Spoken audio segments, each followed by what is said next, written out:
Bonjour élèves de deuxième cycle, j'espère que tu vas bien. Bon début de semaine et merci.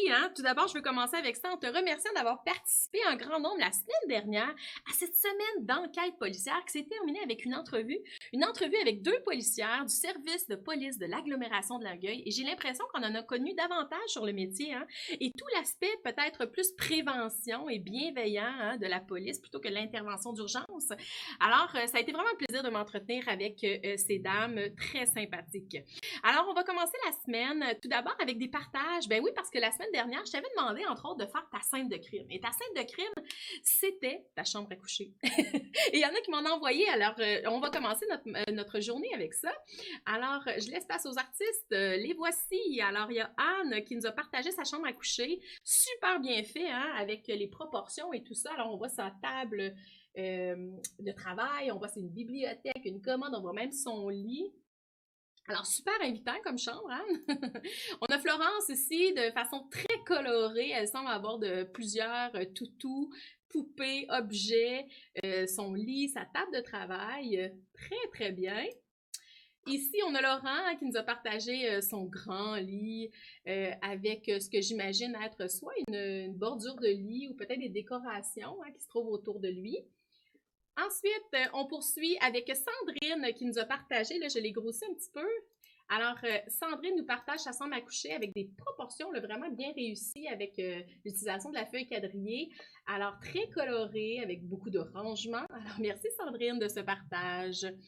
Alors voilà, merci d'avoir participé.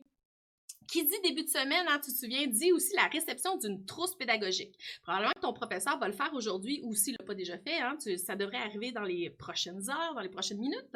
Alors, j'ai envie de regarder avec toi parce qu'il y a des choses quand même très intéressantes à faire cette semaine et je t'invite à les compléter parce que c'est justement en renforçant avec ces activités-là que tu vas bien terminer ta troisième ou ta quatrième année. Alors, je te présente la trousse de cette semaine. Tout d'abord, je vais te mettre ça en grand ici pour que tu vois. Tout d'abord, ce que tu peux voir ici quand tu reçois ta trousse, j'ai pris quatrième année parce que troisième, quatrième année, c'est très, très, très similaire. Alors, ici, tu as un travail à faire en français sur les ours des montagnes rouges. Alors, c'est une légende, disons, et tu as à la découvrir, premièrement. Et par la suite, on te met ici un tableau où est-ce que tu as justement à répondre à certaines caractéristiques de cette légende-là. Au niveau des mathématiques, on a l'anglais aussi, bien entendu, sous forme de bingo, donc très amusant. En mathématiques, on fait appel à tout ce qui est jeu de hasard. On en a parlé récemment, si je ne me trompe pas, c'est la semaine passée. Et puis, on te demande de faire un jeu de lancer. C'est vraiment sous forme de jeu. Regardez, on te met ici un plan. Et en effectuant ça, tu collectes des informations que tu vas mettre sous forme de diagramme à ligne brisée. On avait vu ça aussi dans les autres semaines. Alors, ça permet de faire une révision aussi de ce qu'on a vu ensemble. Par la suite, si on descend, il y a des activités toujours en sciences et ça, je risque de le faire sûrement avec mes enfants. C'est travailler l'électrostatique et le matériel est vraiment très, très, très accessible de ce que tu as à la maison. Alors, moi, je t'invite à essayer de faire ça. Et il y a les arts aussi, au niveau des couleurs, on te partage justement un mouvement artistique et on t'invite à faire pareil. En éthique culture religieuse, on parle de conflits, de la gestion des conflits dans la famille. Et on termine ici en histoire, géographie, en ECA. Et là, on te fait une révision de la société iroquoienne. Alors, je t'invite à aller fouiller dans ta trousse pédagogique parce que vraiment des choses très intéressantes et ça permet d'activer nos connaissances antérieures sur ce qu'on a déjà vu. Alors, qui dit début de semaine dit aussi, là je t'ai parlé d'une trousse, je t'ai parlé de partage, dit aussi nouvelle thématique. Et là, peut-être que tu l'as découverte, cette thématique, en regardant le magnifique dessin que j'ai fait, qui est les contes. Oui, cette semaine, je vais te partager différentes découvertes que j'ai faites au niveau du conte. Que ce soit des contes classiques que tu connais probablement et que tu as entendus depuis que tu es très, très jeune. Et sinon, ça peut être aussi des contes qu'on appelle déroutés.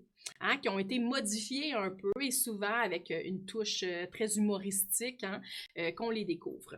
Alors, laisse-moi te partager un petit peu ce que je connais sur le conte. Tout d'abord, le compte, ce que tu dois savoir, c'est qu'à la base, hein, il y a très, très longtemps, là, 200, 300 ans et même encore, c'était un récit qu'on partageait de façon orale, hein, de génération en génération. Il n'y avait pas nécessairement de support écrit pour ça. Et on partageait ce conte-là qu'on transmettait d'une génération à l'autre. Ensuite, tranquillement, dans les années 1800, tu vas voir, hein, il y a des auteurs connus qui ont mis par écrit ces contes-là. Et les contes classiques, c'est sûr, hein, qu'avec le temps, là, ils ont perduré dans le temps.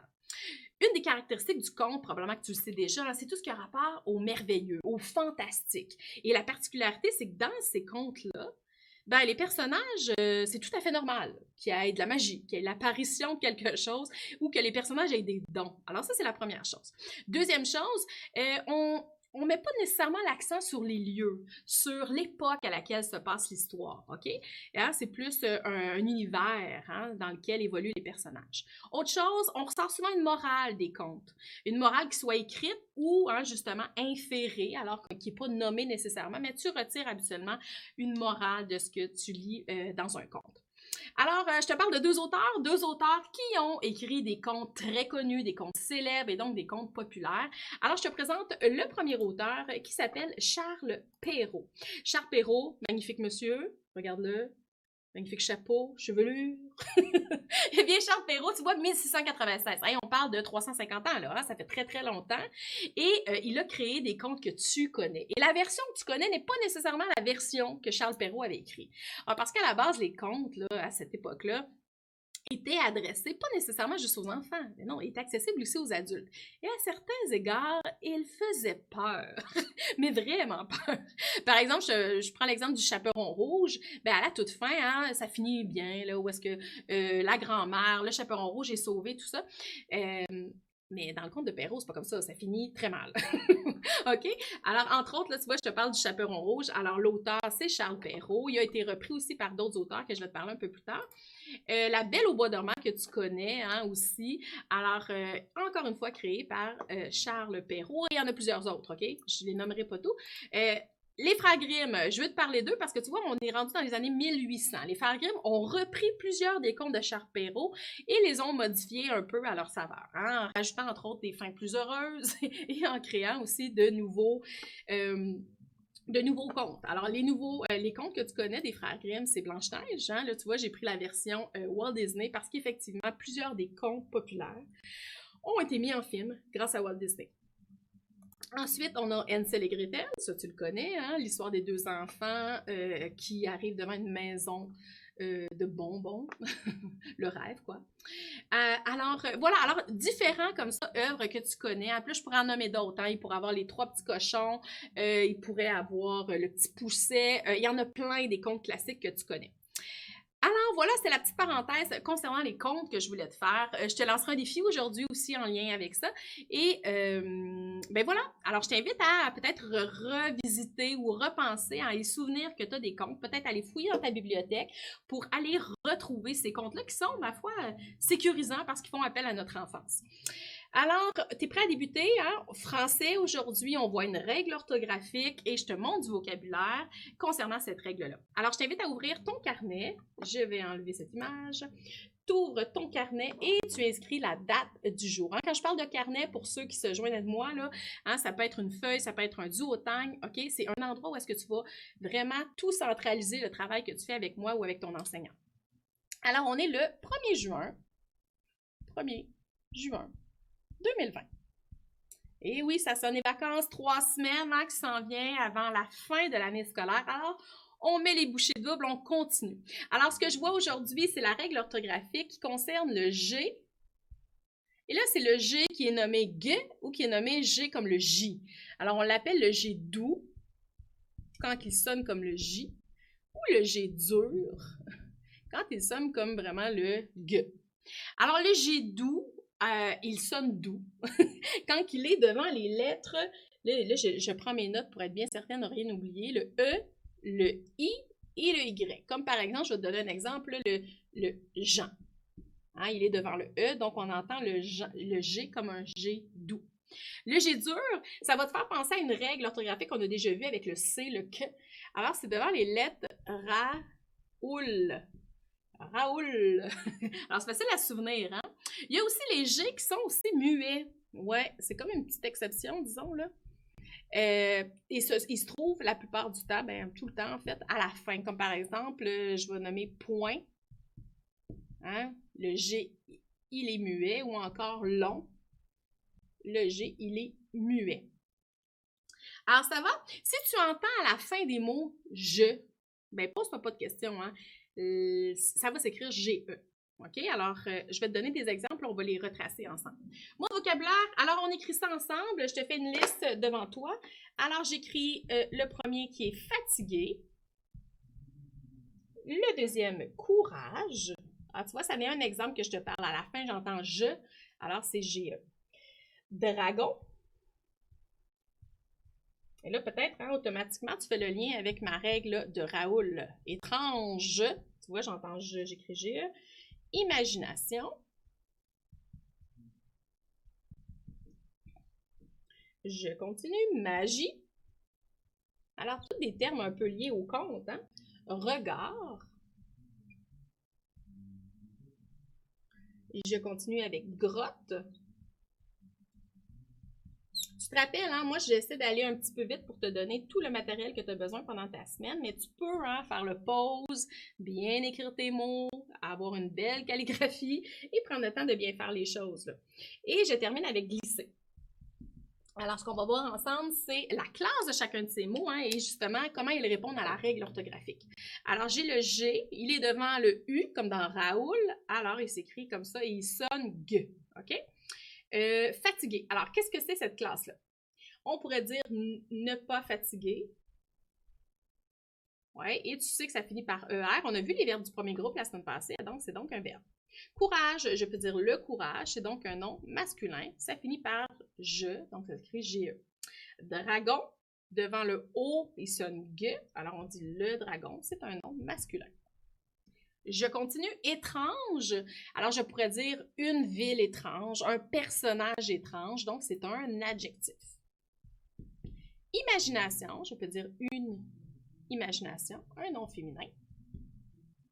Ensuite, magie, je dis la magie, et là, je t'ai pas mentionné, hein, mais ici, là, il y a le I, c'est un G doux. J'ai le je à la fin, le I, un G doux. La magie, donc un nom féminin.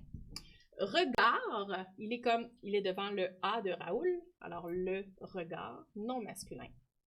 La grotte, non féminin. Malgré, alors il est devant le R de Raoul, et là tu peux dire que c'est un mot invariable, hein, tu verras éventuellement qu'est-ce que c'est. On peut dire mot invariable. Glisser, on peut dire ne pas glisser, c'est donc un verbe, et c'est un verbe du premier groupe. Et tu as vu, il est devant un L, alors c'est comme dans Raoul, alors c'est glisser. Ça va pour les mots vocabulaire de cette semaine. Et je sais peut-être que de ton côté, tu as aussi d'autres travails sur l'orthographe à faire avec ton enseignant, mais pourquoi pas prendre le temps hein, de réviser cette règle-là, d'étudier ces mots-là. Ça va te faire justement hein, un bagage supplémentaire pour la fin de l'année. Alors, j'efface ça et on passe à la phrase de la semaine. Alors, la phrase du jour, inspirée toujours de ma thématique, parce que tu sais comment je suis fan de thématiques avec le temps, tu es en train de me découvrir. Alors, je t'inscris la phrase de la semaine. Et là, tu l'as écrit toi aussi, hein, ça te permet de travailler sur cette phrase-là. Dans cette histoire,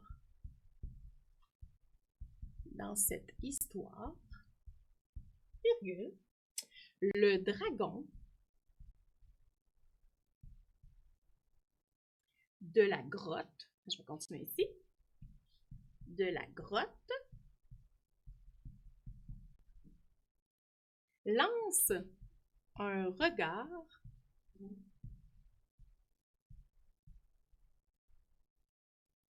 étrange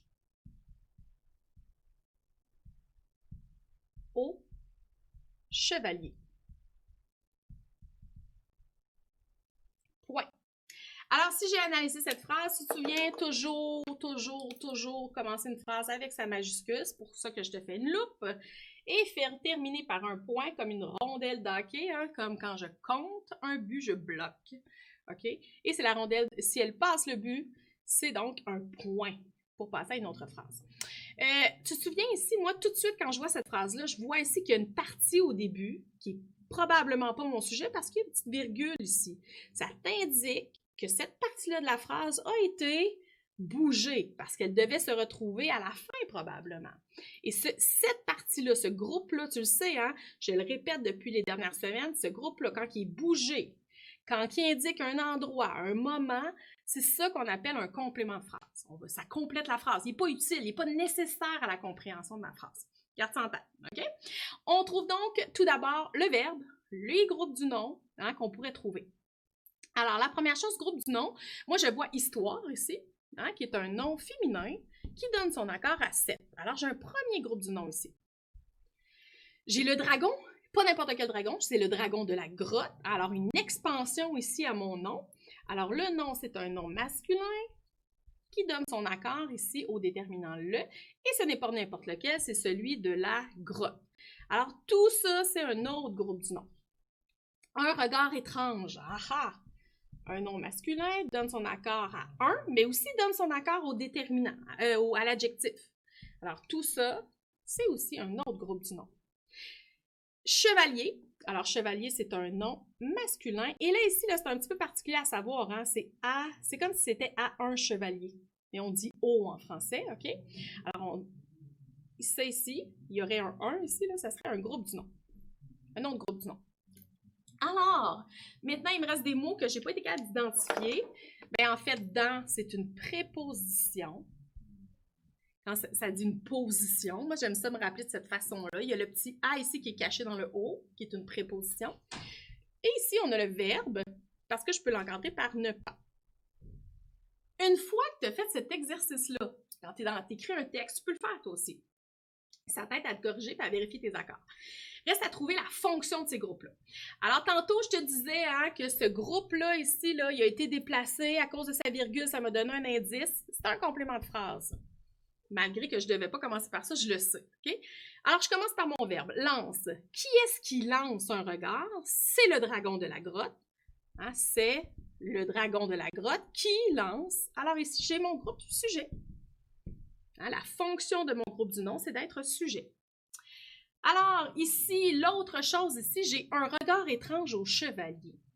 Alors, je peux poser la question aussi. Bien, j'ai trouvé mon complément de phrase. Hein, puis ça, ici, je ne peux pas enlever un regard étrange, parce qu'il lance quoi, je ne le saurais pas. Et c'est important de savoir à qui lance un regard. C'est au chevalier. Alors, toute cette partie-là, lance un regard étrange au chevalier, c'est ça qu'on appelle un groupe du verbe. C'est donc un groupe du verbe, parce qu'il est composé d'un verbe avec des compléments. Il lance quoi? Un regard. Il lance à qui? Au chevalier. Et son rôle, c'est d'être prédicat. Son rôle à jouer. Tu te souviens, je t'avais parlé, hein? Toi, par exemple, tu es une fille ou un garçon. Hein? Ça, c'est comme le groupe du verbe. C'est quoi ton rôle? C'est d'être, par exemple, moi, je suis enseignante. Toi, tu es élève. Alors, c'est le rôle qu'on a à jouer. Ça va pour la phrase? Parfait! On efface ça. Il me reste quelques minutes pour te lancer ton défi du jour. Alors, je m'efface ça pour te laisser un peu de place et pour me permettre de te voir aussi. Alors, le défi du jour va comme suit. Est-ce que tu connais le pixel art? Oui, moi j'adore le pixel art, hein, qu'il soit fait avec n'importe quel matériel, que ce soit avec des post-it, que ce soit sous forme de dessin. Je trouve que c'est un art qui permet de faire référence à tout peut-être ton amour pour l'informatique. Hein? Et ça a été vraiment là, comme des courants au niveau artistique. Et là, ce que je vais te demander aujourd'hui, je vais te donner des exemples, d'essayer de penser à un personnage de conte, hein, que ce soit Chaperon Rouge, que ce soit Les Trois Petits Cochons, que ce soit tous les contes que tu connais. Okay? Il y a même une réponse hein, qu'on pense que c'est nouveau, là, mais c'est un conte hein, qui date de plusieurs années. Tu vas donc aller fouiller sur le web, regarder dans tes livres, peut-être que tu as, et j'aimerais que tu essaies de me faire quelque chose qui ressemble à ceci. Tu as peut-être déjà fait ça, tu as peut-être déjà essayé de faire ça, et j'aimerais que tu me le partages. Hein? Ça, c'est mon bonheur à moi. Alors, tu essaies de prendre un conte, un personnage de conte connu, classique. Tu me le mets en pixel art et tu me l'envoies, en le photographiant, tu me l'envoies au hashtag la classe en ligne avec le A commercial succès scolaire et tu mets ça sur le réseau social de ton choix, que ce soit Facebook, Instagram, Twitter. Et moi, ça va me permettre justement là, de faire ce beau partage-là mercredi des créations que vous aurez fait. Alors, avant de te quitter, je te dis que demain, on a toujours un invité à chaque semaine. J'ai la chance de m'entretenir avec Michael Kingsbury et lui, est-ce que tu connais? Ben là, tu as des petits indices, hein? Alors, c'est un skieur à bosse, entre autres, et acrobatique. Alors, peut-être ça te fait penser à Jean-Luc Brassard, avec lequel je m'étais entretenue hein, au début de la saison, dans les premières capsules. Et c'est donc la deuxième génération de Jean-Luc Brassard qui continue ses exploits. Ah oui, parce que là, il est revenu hein, des derniers Jeux mondiaux. Il le gagne tous les prix. Il est en train de remporter, de faire un record même, je crois. Alors, il va nous parler de ça, hein, de c'est quoi son entraînement, à quoi peut ressembler justement ses défis au niveau de son, on pourrait dire son travail. Hein? Et il va s'entraîner avec nous à 16h30 sur le Facebook Live. Alors, je t'invite dès maintenant à commencer à penser à des questions et justement à mettre ça à ton agenda, 16h30 demain. Alors, je te souhaite une magnifique journée et on se retrouve. Bye bye!